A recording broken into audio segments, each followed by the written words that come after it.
World Minute, the Minute by Minute podcast reviewing 1997 sequel Jurassic Park, 1 minute at a time. I'm Brad. I'm Dave. And today we're here to discuss minute 66 of The Lost World. And last week, after the demise of the trail, we sort of talked a little bit about the Lost World RV restoration team and what they're doing.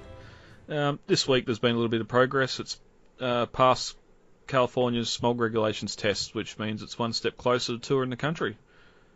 Mm-hmm.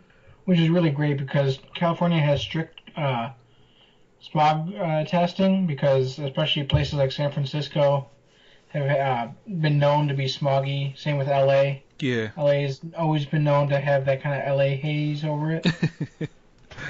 Yeah, and it's weird though. It's a good thing in another sort of form too, because it's a vehicle from the late 90s or mid 90s. Yeah, exactly. It's still passing the current tests, and it's been parked out in the middle of nowhere, rotting away for X amount of years, where all the exhaust system and that sort of stuff, because as far as we know, the videos haven't touched on it, but as far as we know, engine-wise and that, it's still exactly the same as what it was back then. They've just put a new radiator in it, so I don't know what the emissions on a 460 Ford big block are, but I could imagine if it's chewing a lot of fuel, then they'd probably be putting out a bit of emissions. But I would have the same. And it was only in the 90s that we only kind of started thinking about kind of smog emissions and car emissions and stuff like that. Because it was really when the idea of climate change started really becoming a popularized idea. Yeah. In the early 90s and coming into the later 90s, it sort of was all about the environmental sort of focus on global warming and that sort of stuff. So it's, I suppose, California being one to be so strict on it because it's got a very large population of people. But I don't know if they're planning on going as far west as Chicago. But, no, east, sorry. As far east as Chicago, but unless they put a big balloon on top of it or some wings, it's not going to get this far east. I'm hoping it does, though. I would love to see it in person. Well, the whole point, one main thing they're wanting to do with it is the forward section of the trail is going to be fitted out to sleep in, and that keeping it as screen accurate as they can, but setting it up with the modern conveniences so Frank can sort of tour the country and show it off. So, and of course live out of it, so you don't have to worry about the whole accommodation expenditures. So, I just can't wait to see it return to Patrick's Point. Surely that's got to be one of the first stops on its tour. That would be so cool. Yeah, I'd have to try and call some people in the local area and see if I can get someone to follow on with the camera. Although they'll take plenty of photos anyway.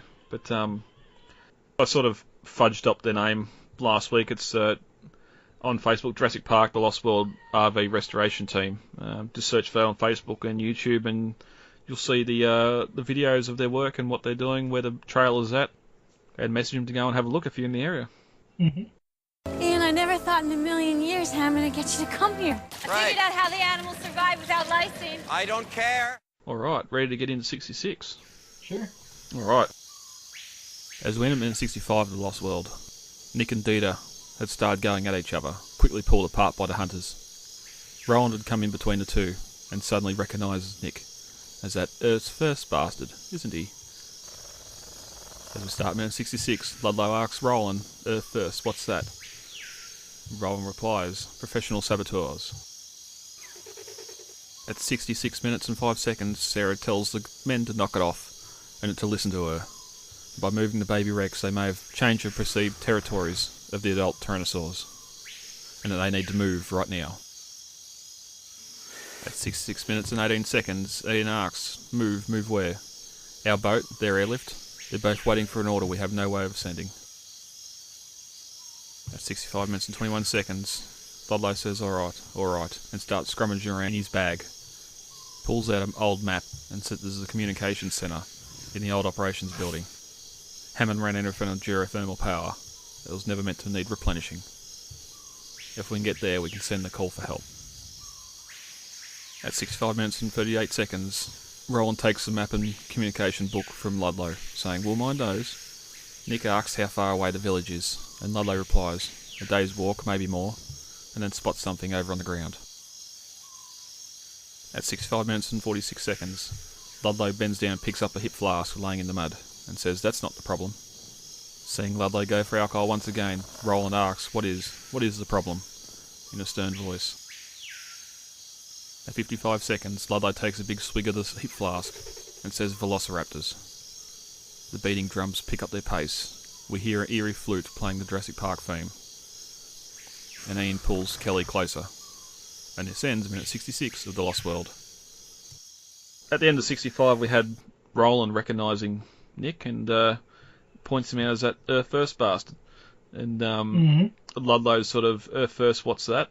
And Roland and Nick sort of back and forth real quick here. Roland says professional saboteur, and I always thought Nick said they were firemen, sort of like trying to. Fireman. Hey. I think he was using fireman in a different connotation here. Well, that's what I always thought he said, but in the script it says we're environmentalists.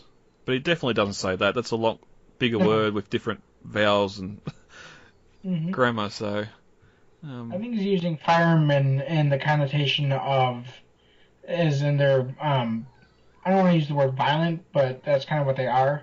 Is they're violent protesters for the environment. Yeah.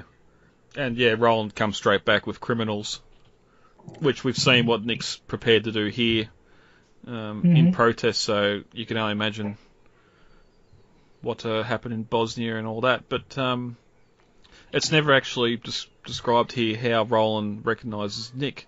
I'm not sure if it was the pre-San Diego script or the regular script where it's actually brought up about Brazil. Is it Brazil where they met before? I think it was the early script. Okay. Where Nick was actually in South America, where Roland was on a leopard hunt or something in the area. Yeah, it was. And Nick was part of a demonstration team that sort of stepped in and stopped the animal from being killed. Yeah, it was supposed to tie into Roland's characterization as like the Great White Hunter. Yep. Where he hunts after them with spears because he felt it would be dishonorable to hunt after them with any other kind of weapon. Yeah, yeah. Yeah, sort of taking a leaf from the locals as they would have hunted earlier. But I think that feelings kind of got transformed in the final shooting script where Roland kind of feels regretful that he wasn't able to act more like how the early script portrayed him. Yeah. And so he kind of acts towards Ajay that he was regretful that they weren't able to kind of get away with with the skin of their teeth more often. Yeah. Yep.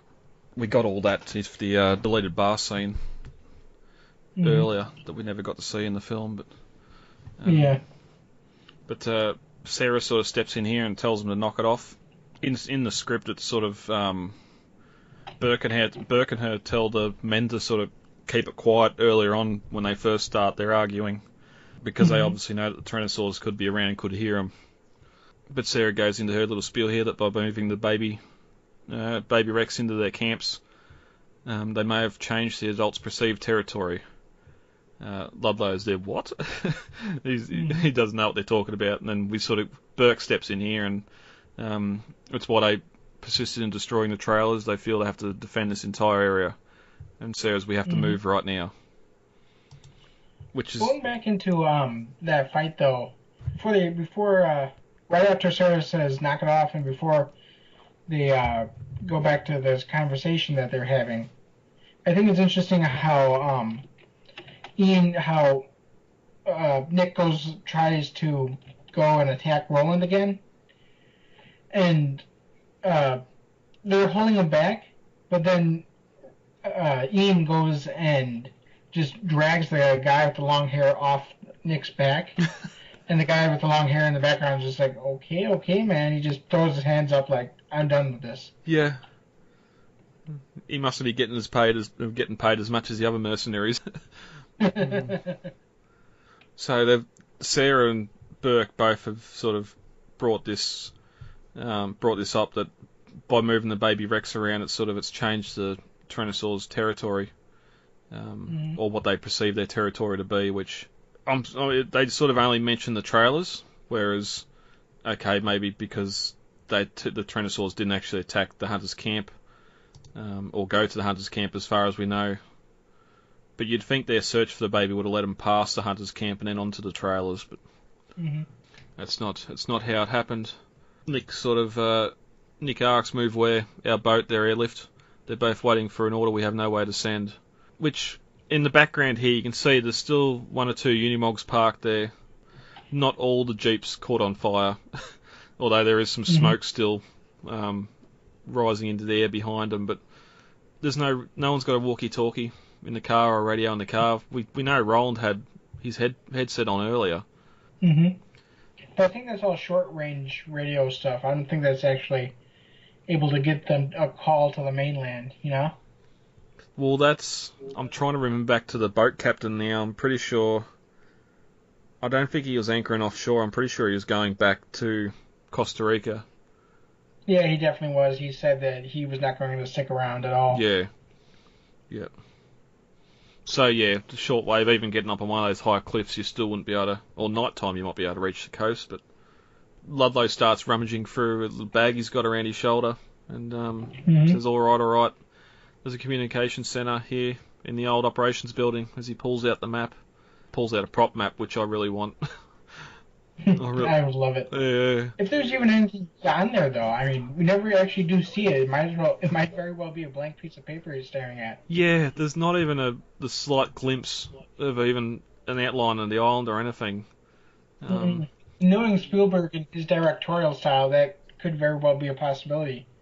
Half the time on Jaws, the actors spent their time staring at an imaginary shark. Yeah. From a boat. Yeah. In the actual script, it's sort of Ludlow while they're talking about the not having a radio or the satellite phone because it's jumbled up a little bit here.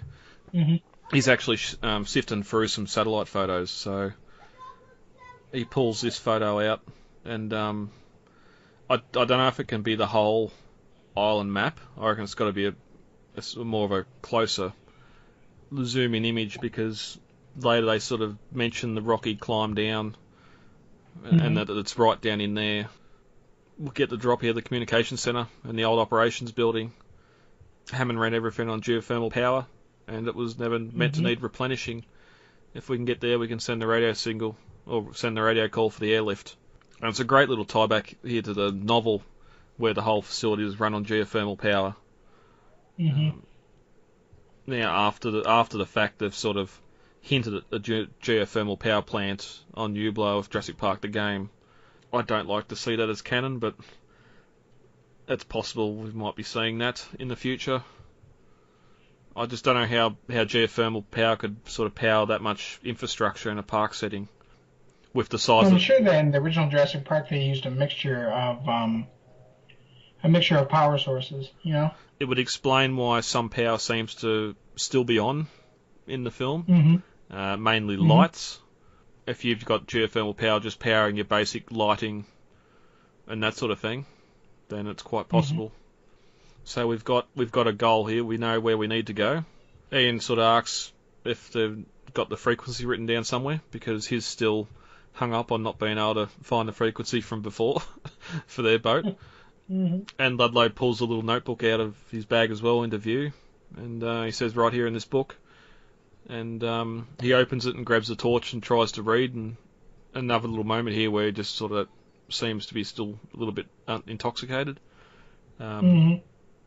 Roland grabs the book. The map's already been handed off to RJ, and Roland grabs the book, and we'll mind those.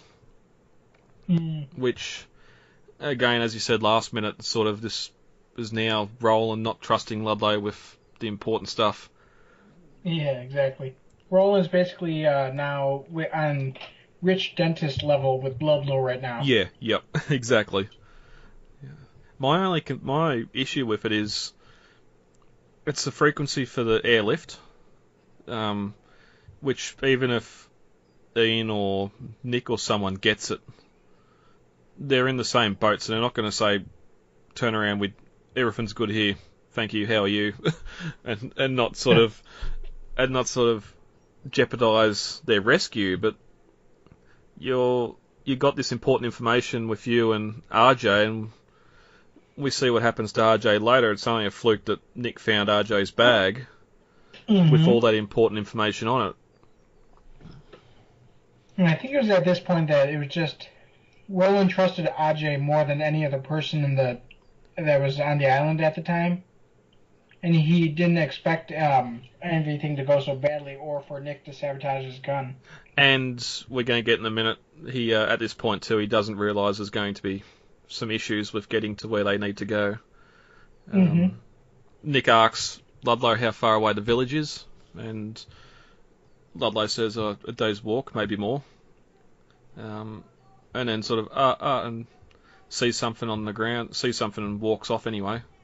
And it's sort of at this point, it sort of makes you wonder how much research Ludlow himself done with old Indian files before coming to the island. He knows about the worker village and all that. He wouldn't have.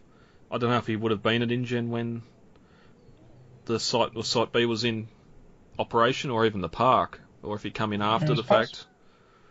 It's possible that he was on the board or something like that, because that's how he took control of InGen from him in the first place. He was a board member, and they voted to replace him as CEO. I wonder if Ludlow was the only sort of relative that was interested in the company, and Hammond said, "Okay, I'll give you a small position on the board to keep you happy," and Ludlow's used that to get up and now, of course, be in charge. But yeah, it's possible, because we know that that he had at least one kid, the daughter, but she was going through a divorce at the time of Jurassic Park. Yep. Maybe Lockwood's got something to do with it all. We'll find out in a few months. But we sort of get a day's walk, maybe more, which I'm not sure how far you'd walk in tropical terrain each day, but it must be a few miles anyway. But you actually see on the fan maps built that they didn't take a direct line there either. No, actually, I think based on Jurassic Park Legacy's new and most current map, I mapped it out, and I think it took them like a day and a half if you count from the moment they leave in the middle of the night or early hours in the morning, whichever, and end up at San Diego sometime around 1 or 2 in the morning. So it would have taken them at least around a day in the first place to have gotten themselves from this north point in the island to the center. Yeah. Yep. Yeah, because there's one. It's sort of assumed, because when they sort of get going, it's obviously dark when they're leaving. I can't recall if we've seen anything before it, but then we get the second night shot where it's pouring rain again. I don't know if that's before or after we see him sort of trekking, and we hear the Tyrannosaur roar behind him. It's before, I think. Yeah. So that's already implied that they're going from night to night. So yeah, they've walked a full day, and then sometime during that night or early morning, they've reached the ridge and having their sleep before they push on down to the village. Yeah, they filmed the shot of them walking past Kathy's beach, and it kind of looked like it was supposed to be dawn. It was kind of coming. But then the next shot we got was them at night again. Yeah. I don't think that it was actually intended to be dawn. It was just a day shot of them trekking. No, I think it was more like it was just a late night shoot, because it's a private ranch, the place that they're talking about, and it's possible the rancher didn't want them out after dark. Oh, okay, yep.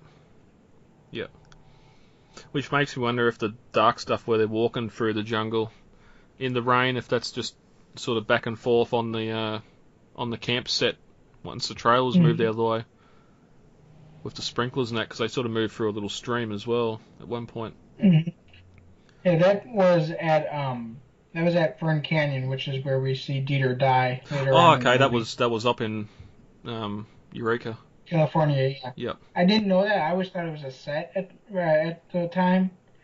But no, I've now that I've walked it, I do recognize the location. Oh, nice. At the end of the canyon, there's two sets of stairs as the trail kind of splits off into a T. Yep.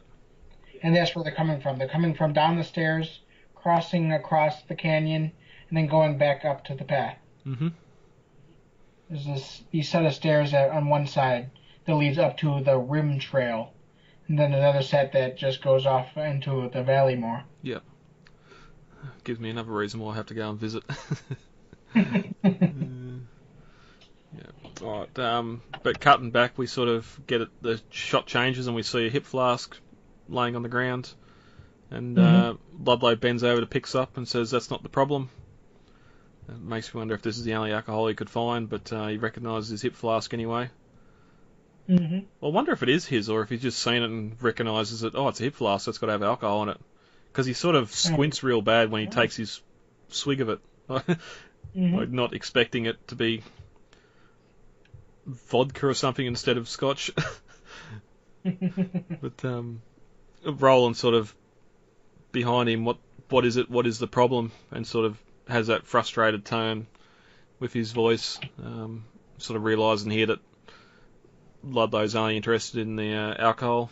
And after he takes his swig, he says, "Velociraptors," and takes another swig, and we sort of get that those flutes start to come in the background, the jungle beatings start to come up, the old Jurassic Park score, and which is great. It's a great leitmotif that John Williams kind of first introduced. We don't really get it much in the first movie because there's so much kind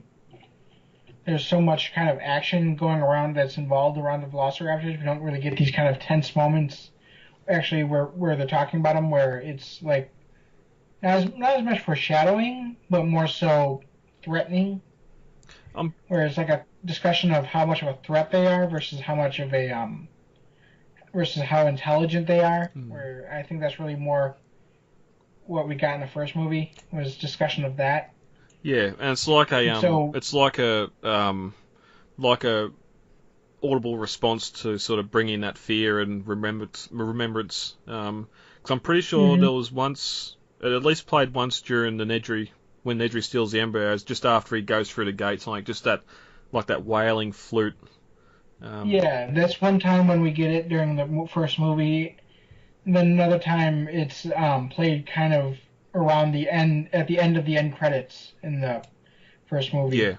You kind of hear that whistling flute sound that it's almost like there's more raptors out there. Yeah, and that's it. It's just chilling. Because as we see here, as the minute ends, Ian pulls Kelly closer. And it's just... There's one person here that knows exactly what that name is and how bad it can be. Which is interesting because in the movies, Malcolm actually never comes into contact with the raptors. Yeah. Yep. It was only in the book where he came into contact with the raptors. Which may be why he doesn't... He knows them. He's probably talked with Grant or Ellie afterwards. I'm sure. Well, even the kids. Yeah. Even the kids, like he said, when we see him earlier on, he's been seeing the kids post the film. Maybe he's been talking to them about them to try and help them through. Because Timmy's got to have nightmares. Even Lex, those kids have got to be pretty traumatized. So. Yeah. And he loves kids, so he might have been the ones to sit down and talk with them. But it's just it's a great little sort of thing here where we just see him pull Kelly close. There's no words spoken. Just that score. Which is funny because they bring up Tim having night terrors because Joe Mazzello, who plays Tim, also plays the main character in the Pacific, and of course he comes back from war with serious PTSD issues. Yeah. So it's not like Joe Mazzello is not used to playing characters with kind of anxiety issues after a traumatic event, you know. But even the filming, like I got nightmares from that film, Jurassic Park. I mean, just with the raptors and stuff. And he was actually on set with the Tyrannosaur, like when it's put its head through the sky roof of the Explorer and wasn't supposed to go all the way. Like those kids were screaming because it was true terror. And even like we'll talking and listening to the Richard Schiff interviews last minute or the minute 64. Just you're sitting there at the whim of the animatronic and the puppeteers, and you post in the page the little robotic sort of apparatus they use to control the big dinosaurs by having little ones. It's got to make you wonder sometimes, and if you're young, it's got to stick around for some time afterwards. Well, I mean, like what you said with Richard Schiff, these are 9-ton animatronics that you're dealing with from behind a 12-inch screen while playing with tiny little figurines. Yeah. One small mismove, and you're dead. Yep. Really. You know? No one sneeze. All right. Anything else on 66 you want to bring up before we get out of here for the week? I just wanted to mention that I think it's interesting that the raptor leitmotif that we get here is brought back when the compies are kind of harassing Dieter in the bush before he realizes he's lost and falls down the hill. Yep. It's interesting that they played the raptor leitmotif there because it's like one of those red herrings, you know, where you think there's going to be a raptor that's going to pop out of the bush, but it's just a compy. Yeah. But he's still dangerous, so. Oh yeah. You know. Dieter learns that firsthand. All right, guys, let's get the hell out of here. Contact details are on the website, thelostworldminute.com. You can email feedback to thelostworldminute@gmail.com, Facebook, The Lost World Minute, Twitter @thelostworldminute, and Instagram, The Lost World Minute. Easy to remember. Yeah, very easy to remember. David, thank you for joining me for this record. You're welcome. And we'll be back. I've been Brad. I'm Dave. And we'll talk to you all later. Goodbye. Talk to you later. Bye. It is absolutely imperative that we work with the Costa Rican Department of Biological Preserves to establish a set of rules for the preservation and isolation of that island. These creatures require our absence to survive, not our help. And if we could only step aside and trust in nature, life will find a way.